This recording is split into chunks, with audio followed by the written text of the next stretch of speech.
The war was over, the flags came down, the guns went quiet. But Patton was staring at a list that victory had not resolved.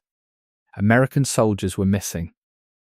Not missing in the fog of battle, not missing in the chaos of retreat, missing after the surrender, missing inside Soviet-controlled territory, missing in a silence that had no explanation and no end. Patton had broken German lines. He had crossed rivers that commanders said were uncrossable. He had moved faster than the maps could keep up. But this was a different kind of wall.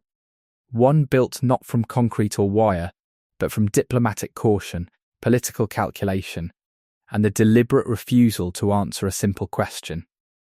If the war was over, why were American soldiers still missing? By the spring of 1945, the Third Army had carved a path through Europe that history would not forget easily. Patton had pushed east with a fury that unsettled even his own commanders. By the time Germany's formal surrender collapsed the last organised resistance, his forces occupied a vast stretch of Central Europe, territory that sat at the edge of a new and uncertain boundary. That boundary was not on any map that Patton had trained with. It was not marked by rivers or ridgelines or fortified towns.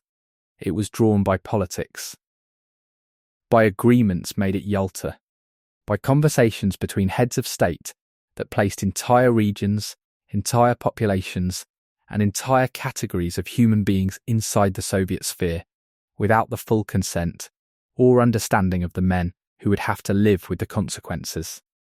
The war's final weeks had been extraordinarily fast. German units were surrendering by the thousands. Cities that had held out for months suddenly offered no resistance. The collapse was real, and it was stunning. But speed created gaps. Records were destroyed or abandoned. Units were dispersed. Prison camps that had held Allied soldiers were overrun, some by Soviet forces moving from the east, some by American forces moving from the west. In the confusion of those final weeks, the question of exactly who had been liberated and where they were now became alarmingly difficult to answer. Patton understood war's physical chaos. What he was less prepared for was the political machinery that began to replace it. The battlefield had its own brutal clarity. What came after did not. The problem began with numbers that did not add up. American intelligence had estimates, imprecise, gathered from prisoner debriefings, Red Cross reports, and captured German records of how many American service members were being held inside German prison camps in the Eastern Theatre. Some of those camps had fallen inside Soviet-controlled territory as the front lines shifted. When liberation came, the reasonable expectation was that those men would be returned, transferred to American custody, brought home. The expectation met reality slowly, and the reality was troubling. Reports reaching American command in the summer of 1945 indicated that the numbers being returned did not match the numbers believed to be held. The discrepancy was not marginal. It was significant enough that senior officers, including those in Patton's orbit, began pressing for access to Soviet-controlled camps, access to Soviet records, access to the men themselves.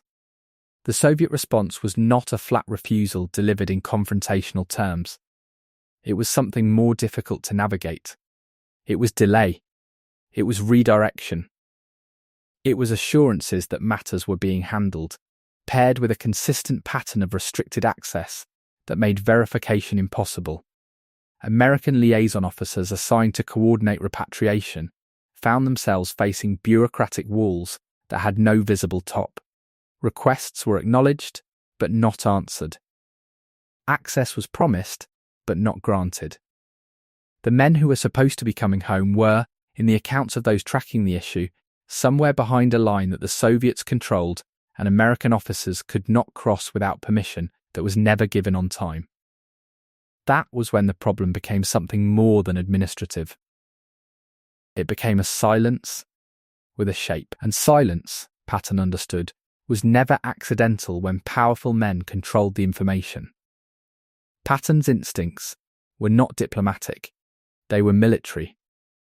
His entire operational philosophy rested on the belief that hesitation was the enemy, that delay was never neutral, and that any problem left unaddressed would compound. He had spent the war fighting the idea that caution was a virtue. Now, he was watching a different kind of problem grow in exactly the space that caution had created. The surface issue was access.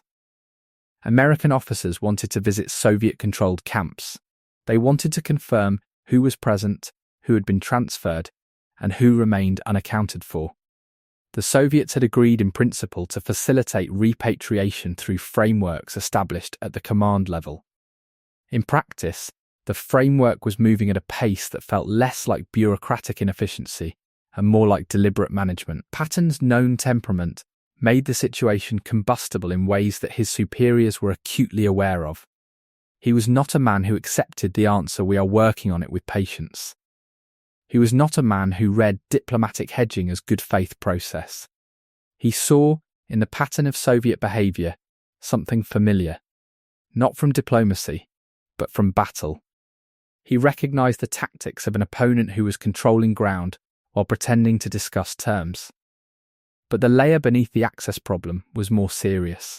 It was the question of why Soviet forces were reluctant to transfer men who, by every agreement reached at the command level, should have been moving west. Several explanations existed, none of them fully satisfying. Some analysts believed it was simple Soviet bureaucratic dysfunction, a massive military apparatus overwhelmed by the end of a catastrophic war that had cost the Soviet Union casualties beyond anything the Western Allies had experienced. Under that interpretation, the delays were real but not sinister. But the surviving record of the period does not allow that explanation to stand entirely on its own. There is a documented pattern of Soviet officials restricting access, providing incomplete lists, and offering assurances that the subsequent evidence often did not support. American liaison officers filed reports that described not confusion, but obstruction. The distinction mattered. That was when Patton understood the problem was no longer German. The men he was trying to account for had survived Hitler's camps. They had endured the worst years of a war that consumed millions. And now, in the aftermath of victory, they were inside a system that did not answer to American command, did not operate under American access, and did not seem, in any operational sense, to be in a hurry to resolve the question of their whereabouts. The silence was becoming evidence. Patton was a man who had liberated camps. He had seen what systematic indifference to human life produced. He had walked through the proof of it in the spring of 1945 in ways that marked him permanently. He was not inclined to extend good faith assumptions to systems that produced familiar results through different mechanisms. He pressed. He communicated through channels. He made his position understood. And the resistance he encountered was not from a broken enemy scrambling to survive. It was from an established power, confident in its position, operating behind a political agreement that had created boundaries American military force could not lawfully cross. And the next refusal changed the meaning of victory. The agreement that governed prisoner exchange between the Western Allies and the Soviet Union had been reached at the highest levels. It was a political document, not a military one. It assumed good faith on both sides. It assumed that practical cooperation would follow from formal commitment. Patton had not been part of the negotiations. He was not a diplomat. He would not have been good at it, and the men who made the agreements knew that. What he was good at was identifying when an arrangement was not working and demanding that someone in authority do something about it. By the summer of 1945, the arrangement was visibly not working. The repatriation numbers were inconsistent. The access was insufficient. The explanations were not explanations. They were the verbal equivalent of a gate that would not open. Patton did not wait well. He communicated his frustration upward with a clarity that made his superiors uncomfortable. Not because he was wrong, but because the problem he was describing had no military solution.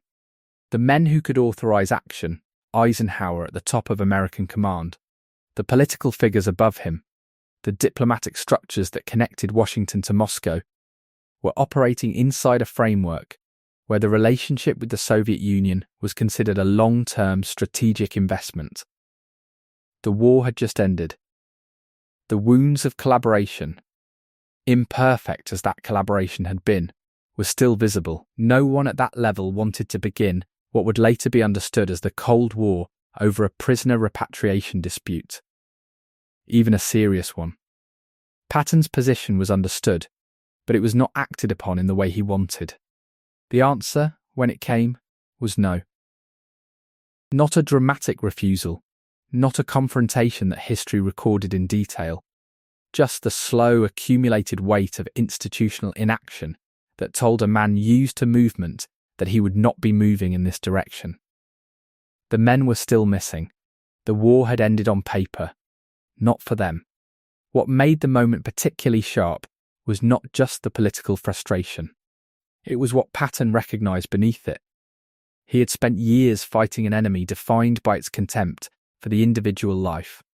He had liberated men, reduced to outlines of themselves by systems that denied their humanity. And now he was watching something that felt, in its functional consequences if not its stated intentions, disturbingly similar. Men were in someone else's custody. Their location was uncertain. Their condition was unknown.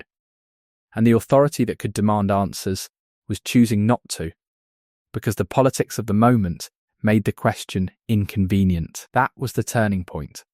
Not a gate. Not a specific confrontation. It was the realization that the enemy of the missing was no longer wearing a uniform Patton could identify on a battlefield map. The historical record does not resolve the question of American POWs held in Soviet-controlled territory with clean, final numbers. That ambiguity is itself part of the story. Scholars and veterans organisations spent decades attempting to account for the discrepancy between estimated prisoners and confirmed repatriates. The evidence available, fragmentary, disputed, politically charged, suggests that the problem Patton and others identified in 1945 was real, even if its full dimensions were never conclusively established. The consequences unfolded on several levels. At the human level, the cost was carried by individual men and their families, soldiers who had endured years of captivity under German authority and then disappeared into a post-war landscape where political priorities outweighed individual accounting. Families who received no final confirmation. Veterans organisations that pushed, for decades afterward, for answers that the official record never fully provided. At the political level, the episode, part of a larger pattern of Soviet-American friction in 1945, contributed to the erosion of the post-war alliance with a speed that surprised some observers and seemed inevitable to others. Patton was among those who expressed early and forceful scepticism about the durability of cooperation with Soviet command. His views made him politically inconvenient. His death in December 1945, following a vehicle accident, removed one of the most vocal and least diplomatic voices pressing the question of what had happened to the missing. At the historical level, the prisoner repatriation issue became one of the buried complications of the post-war settlement, studied by historians, debated in congressional hearings across subsequent decades, and never fully closed. What Patton had identified in the summer of 1945 was not a temporary administrative problem. It was a preview of the world that was coming. Every war generates a version of itself that the official record finds difficult to contain. The battles are documented, the surrenders are photographed, the victory is announced. And then, in the space that forms between the announcement and the reality, certain things disappear, certain questions lose their urgency, certain men fall outside the boundaries of the story that powerful institutions need to tell. Patton understood, perhaps more viscerally than most commanders of his era, that movement was the antidote to that kind of loss. Move fast enough, and the truth cannot be buried before you reach it. Press hard enough, and the silence cannot hold. But there are battlefields where speed and pressure are not the decisive weapons, where the opposing force is not a division with flanks that can be turned, but a political settlement with boundaries that cannot be crossed by the tools a soldier carries. That was the war, Patton could not win. Not because he lacked courage or intelligence or will, but because the battlefield had changed in ways his entire formation had not prepared him for. The new front was made of agreements and silences and diplomatic calculations that valued the future relationship over the present accounting. The men who were missing deserved an accounting, not a symbol, not a statistic in a report, a real accounting, names, locations, conditions, fates. They had served in a war defined by the proposition that individual human lives had value against the machinery of totalitarian indifference. The irony that the conclusion of that war produced its own form of indifference, quieter, bureaucratic, politically managed, is not a small one. Victory, Patton's final war reminds us, is not a destination. It is a beginning. And what comes after victory, who gets counted, who gets answered, who gets left inside a silence that powerful men find convenient, is where the true character of a cause reveals itself. The last enemy of war is not always the soldier holding a gun. Sometimes it is the official holding a file closed. And sometimes the bravest thing a commander can do is refuse to stop asking the question.